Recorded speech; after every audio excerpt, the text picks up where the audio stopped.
Dikisahkan Abdullah bin Umi Maktum merupakan salah seorang sahabat Rasulullah Shallallahu Alaihi Wasallam.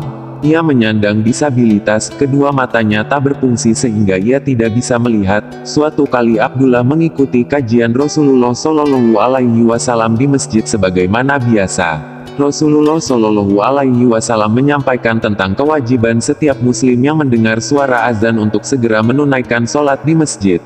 Karena kondisi fisiknya, ia memberanikan diri bertanya kepada Rasulullah, "Wahai Rasulullah, apakah saya juga diwajibkan kendati saya tidak bisa melihat?" Tanya Ibnu Umi Maktum. Rasul menjawab, "Apakah kamu mendengar seruan azan?" Lalu Abdullah Umi Maktum menjawab, "Ya, saya mendengarnya." Rasul pun memerintahkannya agar ia tetap pergi ke masjid meskipun sambil merangkak. Dengan penuh keimanan, setiap azan berkumandang dan waktu sholat tiba, ia pun segera pergi ke masjid dan berjamaah dengan Rasulullah Shallallahu Alaihi Wasallam. Suatu ketika di waktu subuh, saat azan dikumandangkan, Ibnu Umi Maktum pun bergegas ke masjid. Di tengah perjalanan, kakinya tersandung batu hingga akhirnya mengeluarkan darah. Namun, tekadnya sudah bulat untuk tetap berjamaah ke masjid. Waktu subuh berikutnya, ia bertemu dengan seorang pemuda. Pemuda tersebut bermaksud menolongnya dan menuntunnya ke masjid. Selama berhari-hari, sang pemuda ini selalu mengantarnya ke masjid, berniat hati. Ibnu Umi Maktum pun kemudian ingin membalas kebaikannya. "Wahai saudaraku, siapakah gerangan namamu? Izinkan aku mengetahuimu agar aku bisa mendoakanmu kepada Allah," ujarnya. "Apa untungnya bagi Anda mengetahui namaku dan aku tak mau engkau doakan?" jawab sang pemuda. "Jika demikian, cukuplah sampai di sini saja engkau membantuku. Aku tak mau engkau menolongku lagi sebab engkau tak mau didoakan," tutur Ibnu Umi Maktum kepada pemuda itu. Maka, sang pemuda ini pun akhirnya mengenalkan diri.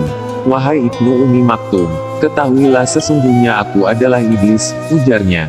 "Lalu mengapa engkau menolongku dan selalu mengantarkanku ke masjid? Bukankah engkau semestinya mencegahku untuk ke masjid?" tanya Ibnu Umi Maktum lagi. Sang pemuda yang bernama iblis itu kemudian membuka rahasia atas pertolongannya selama ini. "Wahai Ibnu Umi Maktum, masih ingatkah engkau beberapa hari yang lalu tatkala engkau hendak ke masjid dan engkau terjatuh? Aku tidak ingin hal itu terulang lagi. Sebab karena engkau terjatuh, Allah Subhanahu wa Ta'ala telah mengampuni dosamu yang separuh. Aku takut kalau engkau jatuh lagi Allah akan menghapuskan dosamu yang separuhnya lagi, sehingga terhapuslah dosamu seluruhnya. Maka, sia-sialah kami menggodamu selama ini," jawab iblis tersebut. Kisah di atas menggambarkan kepada kita bahwa sesungguhnya iblis tak akan pernah berhenti untuk menggoda dan menyesatkan manusia. Dalam hal yang baik pun, iblis selalu berusaha untuk membelokkan orang yang beriman ke arah yang dimurkai Allah. Ketahuilah, sesungguhnya iblis itu adalah musuh yang nyata bagi kita. Quran Surat Fatir 35, ayat 6. Semoga Allah senantiasa membimbing dan meridhoi setiap ibadah kita. Amin ya robbal alamin. Wallahu a'lam bishawab.